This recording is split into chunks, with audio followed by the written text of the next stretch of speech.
This morning I am making Texas sheet cake to take to volunteering. So it's supposed to be very thin, quick, almost like a brownie type cake. So 1 cup of water, 1 cup of butter, 3 tablespoons of cocoa.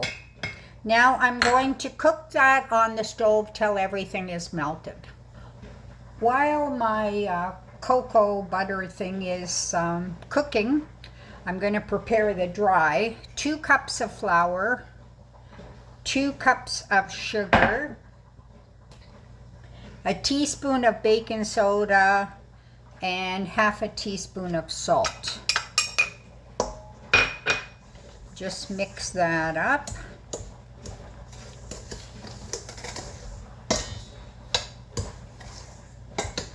And I've got half a cup of sour cream. This is going to go into the flour mixture. Half a cup of sour cream, 2 large eggs,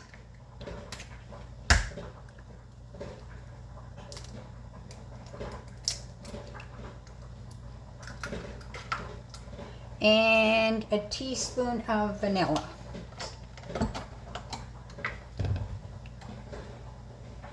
And I'm just going to use my hand mixer and mix that up. Then I'm going to add the sour cream egg mixture into the flour and just mix it together for a second.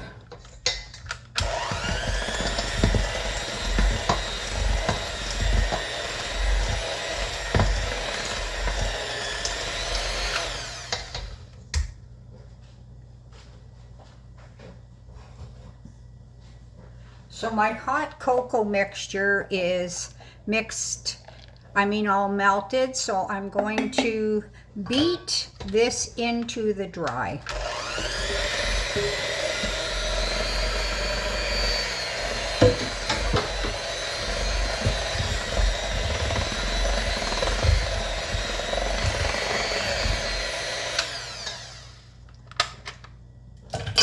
Now it's all mixed up. Just going to check to make sure there's no flour spots at the bottom.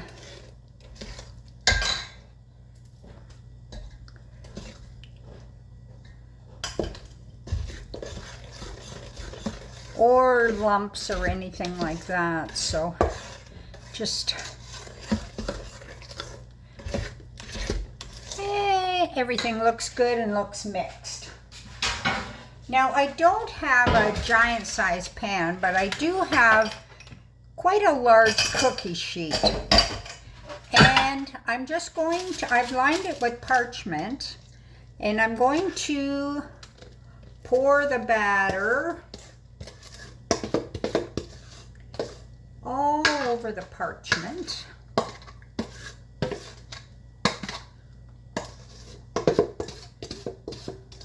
Now I've got my oven preheating to 350. This is going to go in for 15-20 minutes. Just keep an eye on it. So that's that, and into the oven it goes. Now we're at the halfway point in the cooking of the cake, so I'm going to do the icing that I'm going to pour over top. Half a cup of butter, 6 tablespoons of milk, 3 tablespoons of cocoa, and the same thing, I'm just going to cook it over medium heat until the butter's melted. Now I've got 3 3/4 cups of icing sugar, and I have my cocoa butter all mixed up, so I'm going to add that, and I'm going to beat it until hopefully it's free of lumps. Now here's my sheet cake. It was in for 15 minutes. So you always have to watch, don't over bake it. And you don't want to make the icing very far in advance because it will start to harden. Then you won't be able to spread it around like you want to. So I'm just dumping this all over my hot cake. And then once it's all spread around, I'm just going to leave it to cool and harden. Once that's all done, then it's ready. So I'll just spread the icing around. You can sprinkle walnuts on it, chopped up walnuts, or you can just leave it like this. Totally up to you. I don't think I have any walnuts, so no walnuts on it today. But there it is, your Texas sheet cake.